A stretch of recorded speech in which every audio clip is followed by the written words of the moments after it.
وصفتنا لليوم وصفة اليالنجي الورق العنب مع الطريقة اللبنانية. وصفة غير شكل صراحة، معروفة بلبنان، بسوريا، بالأردن، بكل الأماكن. ولكن نحن عنا نكهتنا الخاصة بلبنان، نعملها على مبدأ التبولة. وصفة غير شكل حبايب قلبي، فاللي بيحب هالوصفة يتابعني ويشوف الطريقة. شوفوا ورق عنب منهنح على الآخر، غير شكل. وشوف ما شاء الله لمعة الزيت وداوب ذوبان على الآخر. وصفة أكتر من رائعة وبتشهي القلب. شوفوا ما شاء الله وكان كيف منهنه ومستوي، حبة الرز دايبة. وصفة كتير كتير طيبة. أتمنى اللي ما مجرب الورق العنب على طريقتنا نحن بلبنان يجربها ويعطيني رأيه فيها. معي أنا هون كيلين الورق العنب الأخضر. نحن هلا صراحة موسم الورق العنب، وعندي هون أنا فارمة بقدونس وبصل أخضر ونعنع وبندورة وبصل يابس. أول شي هون أنا عندي مي قربت على الغليان، بعد لل10 وبسقط أول الورقات، بعدين بسقط ورقات تانيين وبكبسهم هيك، بغمرهم بالمي. بس يغير لونه الورق عنب بعد من 1 ل10. بس يغير لونه بجيب مصفية حدي وبصفيهم. بس خلص كل الورقات أكيد بغسلهم بمي باردة وبتركهم كمان يصفوا. هون جبنا خليط الخضرة، قد ما كترتوا لها خضرة قد تطلع طيبة. بدنا كمية الخضرة تكون أكتر من الورق من الرز، لأنه صراحة طعمتها هي بالخضرة كتير كتير طيبة.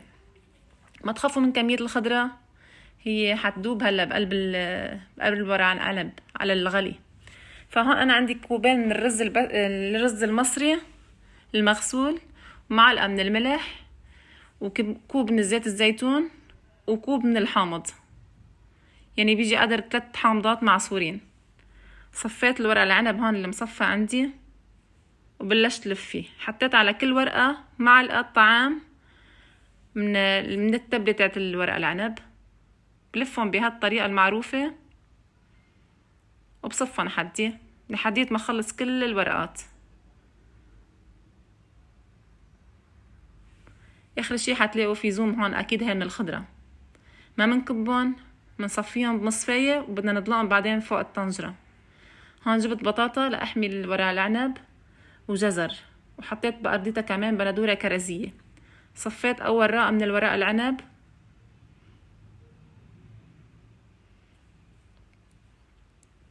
وبعدين حطيت بندورة كرزية بالنص وصفيت ورق العنب.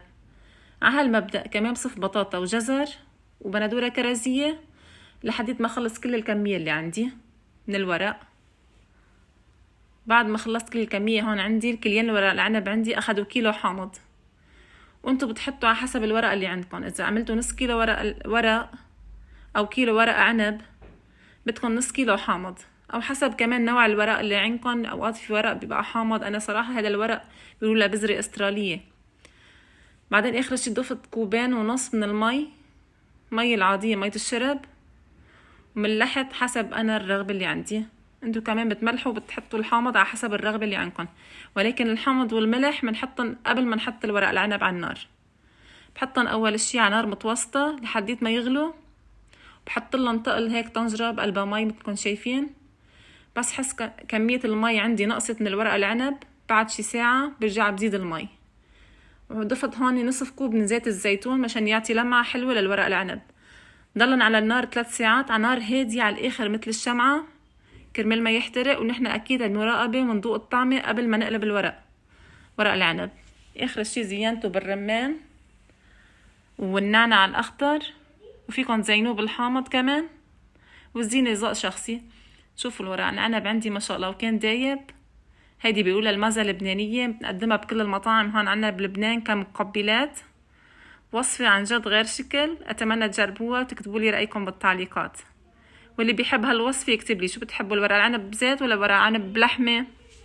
حبايب قلبي وصفتنا خلصت. أتمنى تشاركوها مع الأهل والأصحاب، وإذا كنتوا ما اشتركتوا لسه بقناتي تشتركوا وتحطوا لي لايك على هالفيديو إذا عجبكم. أنا بحبكم كتير كتير كتير كتير. السلام عليكم ورحمة الله وبركاته.